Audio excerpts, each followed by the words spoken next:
and welcome to this segment of Loving Life. I'm Charlie Silva, board-certified hypnotist and certified professional life coach. I've helped many people take back control of their life and achieve their goals by asking the following question. Loving life, are you loving yours? If so, wonderful. If not, why not? If there's something that's stopping you from loving your life, what is it? And let's find ways to overcome it.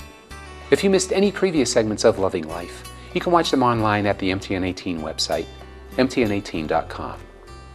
As I've mentioned in previous segments of Loving Life, one of my favorite websites filled with wonderful, empowering information is www.zenhabits.net. This website is updated regularly by Leo Babauta.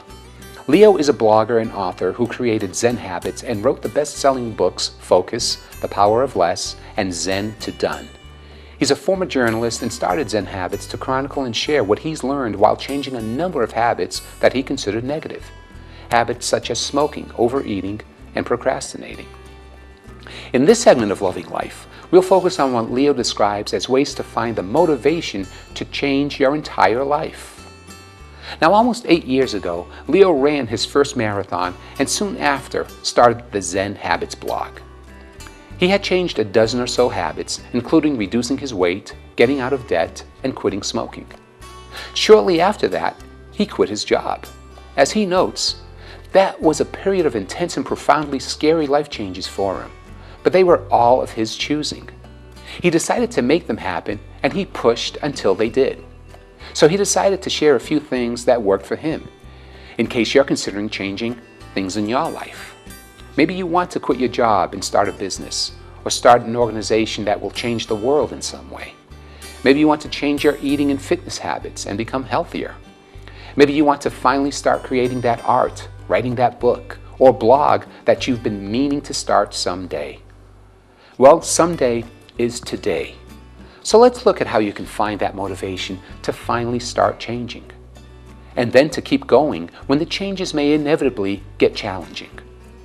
Let's take a look at some things that may create the challenges to your changes, the things that may get in your way. None of these are insurmountable, but they can often cause us to put off major changes. So it's important to simply be aware of them.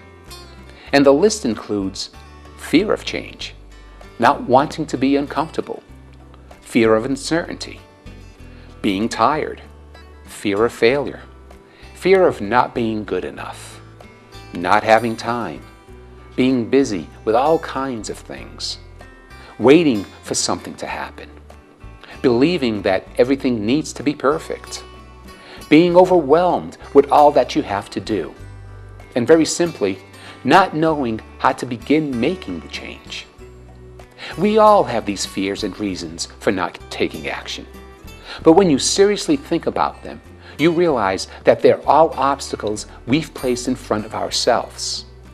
Yes, the fear of failure and change and discomfort and uncertainty are real, but they're not good enough reasons for inaction. They can all be overcome. I've dealt with them, and so have thousands, millions of others. You are as awesome as anyone else. You can face these fears. Yes, you're busy, tired, overwhelmed, lacking time. We all are. Leo would get up at 5 a.m. to go for his runs or write his blog because he knew he'd be busy later in the day. He didn't have more time or energy than we do. Simply put, he was motivated and he prioritized. You can make that happen too.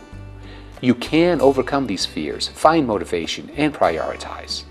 All you need to do is take some small steps that will lead to big results. One small step is to find a purpose. You might already know what your purpose is, but it's good to review it and keep it at the forefront of your thoughts. If you don't have a purpose, ask yourself, what will you want to look back on at the end of your life? What will make your life feel significant? What will give your life some meaning? If you don't have an answer to these questions, it's worth spending a little time here. Go for a walk and think about it. Another small step is to create some space for the change you desire. You won't make any changes if you don't create a small space for the change. When will you start making the change? In the morning, in the evening, during your lunch break? Don't wait for the change to happen. Make it happen. Block off some time on your calendar each day, even if it's just 10 or 15 minutes. If you don't have the time, think about how long you spend each day on Facebook, watching TV, playing games, or doing smaller tasks that aren't as important. Push those back for just a bit and do what's most important to you first. Surround yourself in a positive environment. The best way to make change happen is to surround yourself with others making a similar change themselves, others who will support your change. Find a few people and create a support team that will check in with each other regularly. Yes, this might take some work, but yes, you can do it. Take some small action. If you feel overwhelmed by a large change or a bunch of large changes, just focus on one small step. What small action can you take today that will move you forward? Take a small step and get moving. Movement creates movement. Now take another small step. This is how change is created. With that being said, another step that can be taken that may seem to contradict taking action is to simply realize the power of delay. Leo has found this strategy works really well with those negative habits you're trying to break. And here's an example. He tends to go back for seconds when he's really hungry, and especially if the food is really tasty. He found out years ago that this didn't do well for his waistline, so he wanted to find a way to break that habit. The delay strategy worked brilliantly. He would just sit at the table and read for a few minutes instead of going back for the seconds he really wanted. And eventually, the hunger would subside simply by delaying. Another example he gives is how he often has the urge to go check email or one of his favorite online sites. Now that he notices this urge, he tells himself, "Sure, you can go check them in a minute." So he'd get back to doing something more important, such as writing his book. The urge to check email would go away. It came back later, but you can guess what he did then. He simply delayed it again. Yet another example he gives is how sometimes he sees something cool online that he really wants to buy.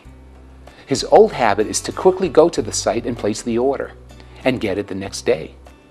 Now he tells himself, "You can have it tomorrow." And then tomorrow comes and he might not want it as badly anymore. If he does, he just tells himself, "Sure thing, Leo, but just wait one more day." This is the wonderful power of delay.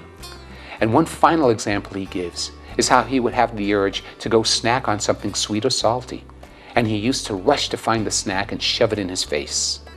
Then he learned the power of delay, and instead he just keeps himself busy for a while. He does a quick workout, or helps one of his kids with something, or answers some emails that have been waiting for a reply. The snack urge goes away because he delayed. So you can delay playing a video game or watching YouTube by telling yourself that you can do it in an hour from now. You can delay smoking by keeping yourself busy. You can delay criticizing someone by delaying speaking and instead focusing on your breath and on listening. What you don't want to delay is the stuff that really matters. Stuff like being creative, helping people, making a difference, building something, being supportive, appreciating the little things in life. For the things that truly matter, take action. And as you know, hypnosis is a wonderful tool to help you change your programming so you actually feel motivated to take action.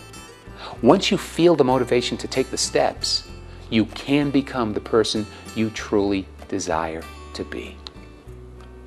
Now be sure to check my website for upcoming Take Back Control of Your Life workshops. The workshops are free of charge. If you have goals you'd like to achieve but have been unable to do so, attending one of my workshops may be all you need to take back control of your life. Well, I'm sure I've given you some things, positive things, to think about. Send any questions or comments you have to me at charlie@mtn18.com, and I'll answer them in future segments of Loving Life.